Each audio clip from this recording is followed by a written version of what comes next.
दोस्तों, आज की इस वीडियो में हम आपको एक अजीब व गरीब घोड़े के बारे में बताएंगे, जिसके बारे में जानकर आप भी हैरान रह जाएंगे। और साथ में हम उड़ने वाले घोड़े की बात भी करेंगे। तो आप इस वीडियो को आखिर तक जरूर देखें। साथ ही वीडियो को लाइक और चैनल को सब्सक्राइब जरूर कर लें। चलिए देखते हैं ये वीडियो।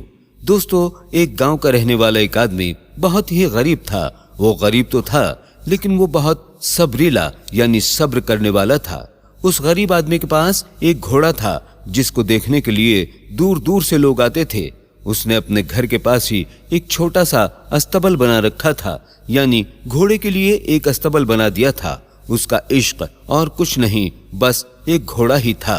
बादशाह वक्त को पता चला कि करीब के गांव में एक आदमी के पास एक अच्छे नस्ल का घोड़ा है, जो कि बहुत आला दर्जे का है। बादशाह भी घोड़ों का शौकीन था, यानी उसे घोड़े रखने का शौक था। उसने सोचा कि उस आला दर्जे के घोड़े को हासिल करना चाहिए।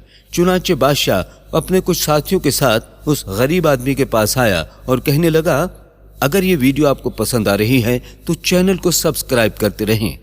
ऐ फकीर, अपने इस घोड़े के बदले में मांग क्या मांगता है? उस आदमी ने कहा, मैं माजरत चाहता हूँ, मगर ये घोड़ा मैंने बहुत शौक से पाल रखा है और शौक से पाली हुई चीज को बेचा नहीं जाता। बादशाह सलामत। बादशाह ने कहा, हम तुम्हें मुंह मांगी कीमत देंगे। लेकिन उस आदमी ने फिर से माजरत कर ली। बादशाह कहने लगा, एक मर्तबा फिर गौर कर ले, एक मर्तबा फिर से सोच ले। हम तुझे अपनी एक रियासत दे देंगे, उसके बदले तू हमें ये घोड़ा दे दे। लेकिन वो आदमी फिर भी नहीं माना। मामला यहाँ तक जा पहुंचा कि बादशाह ने उसे आधी सल्तनत की पेशकश कर दी।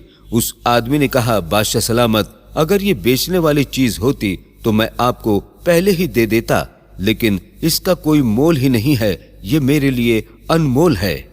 बादशाह एक नेक हुक्मरान था। उसने कहा, अच्छा तेरी मर्जी, यानी अगर तू नहीं बेचना चाहता तो मत बेच। बादशाह के चले जाने के बाद गांव के तमाम लोग उस आदमी से कहने लगे कि तू कितना बड़ा बेवकूफ आदमी है। वक्त का बादशाह तेरे पास आया और उसने तुझे आधी सल्तनत की पेशकश की, और तुझे वो सल्तनत मिल जाती तो तेरे साथ साथ सारे गांव के मजे होते। अगर वीडियो आपको पसंद आ रही है तो चैनल को सब्सक्राइब करते रहें। तू हमारा बादशाह होता, तूने ये कितनी बड़ी हिमाकत की है कि इतनी बड़ी खुशनसीबी को घर आए कबूल नहीं किया। उसने कहा, ये मेरा घोड़ा है, बादशाह ने इसका मोल लगाया, मुझे मंजूर नहीं था तो मैंने नहीं दिया। इसमें खुशनसीबी या बदनसीबी की क्या बात है? लोगों ने कहा, तू एक जिद्दी आदमी है, तू शुरू से ही ऐसा था, ऐसा ही है, तेरा मिजाज ही कुछ ऐसा है। इतना कहकर लोग चले गए। थोड़े अरसे के बाद सुबह के वक्त वो आदमी जब अस्तबल में दाखिल हुआ तो देखा अस्तबल खाली था और उसका घोड़ा वहां पर मौजूद नहीं था। गांव के लोगों को जब पता चला तो कहने लगे कि तुझसे कहा था कि वक्त के बादशाह के साथ जोर आजमाई ना कर, और अब देख तेरा घोड़ा तेरे पास ही नहीं है। तेरे साथ बड़ा जुल्म हुआ है, तू तो बर्बाद हो गया। उस आदमी ने कहा, मैं कैसे तबाह बर्बाद हो गया? एक घोड़ा ही तो था, छोटी सी चीज थी, मेरी जिंदगी तो बहुत बड़ी है।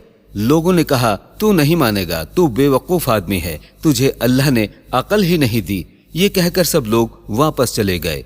इसके बाद तकरीबन 1 महीना गुजरा होगा कि एक दिन घोड़ा हिनाता हुआ वापस आ गया, और उसके साथ और भी कई जंगली घोड़े थे, जो कि उसी की नस्ल के थे, आला दर्जे के थे। उस आदमी ने उन घोड़ों को देखा तो बड़ा खुश हुआ और सब घोड़ों को अस्तबल में डाल दिया।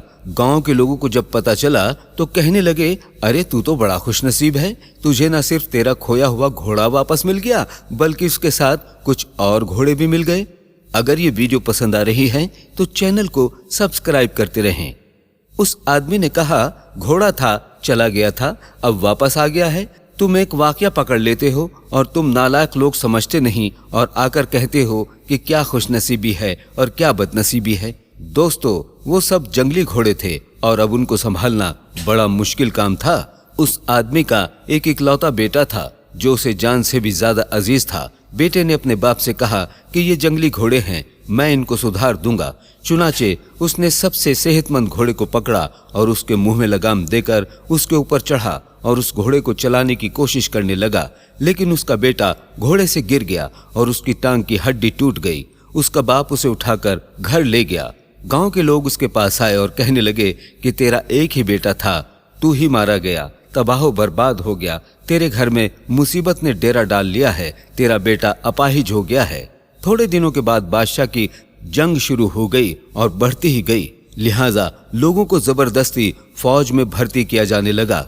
बादशाह ने अपने आसपास के इलाके से सेहतमंद नौजवानों को पकड़कर फौज में भर्ती कर लिया। उसके बाद उसके बेटे की टांग टूटी हुई थी और वो किसी काम का नहीं था, लिहाजा बादशाह के लोग उसको छोड़कर चले गए। गांव के लोग फिर से उसके पास आए और कहने लगे कि हमारे तो प्यारे बेटे थे, सबको जबरदस्ती ले गए और फौज में भर्ती कर लिया। तू तो बहुत अच्छा रहा, तू खुशकिस्मत है। उस आदमी ने कहा, तुम लोग इस काबिल नहीं कि तुम्हारे साथ रहा जाए। ये गांव ही नालायक लोगों का है जो जिंदगी के एक छोटे से हिस्से को सारी जिंदगी पर फैलाकर उसका नतीजा निकाल देते हैं। मैं माफी चाहता हूँ, मैं तुम्हारे दरमियान नहीं रहूंगा और मेरी और तुम्हारी जुदाई है। चुनाचे वो अपने घोड़े और बेटे को लेकर किसी दूसरे गांव में चला गया। अगर ये वीडियो आपको पसंद आ रही है तो चैनल को सब्सक्राइब करते रहें। दोस्तों, अब अगर बात की जाए परों वाले घोड़े की, तो कुछ वक्त से सोशल मीडिया पर परों वाले घोड़े की बात चल रही है और तस्वीरें वायरल हो रही हैं और ये कहा जा रहा है कि फला जगह परों वाला घोड़ा देखा गया है, उड़ने वाला घोड़ा देखा गया है। तो हम आपको बता दें कि ऐसा कुछ नहीं है, कहीं भी कोई उड़ने वाला घोड़ा नहीं देखा गया है। ये सब एडिट की गई फेक तस्वीरें हैं, आप इन पर ज्यादा ध्यान न दिया करें। इन फोटोओं को वायरल करने का मकसद सिर्फ चंद फॉलोवर्स और लोगों को गुमराह करना है, लिहाजा इन बातों पर ज्यादा ध्यान न दें। आज की वीडियो में इतना ही, मिलते हैं एक नए वीडियो में। अस्सलामु अलैकुम, अल्लाह हाफिज।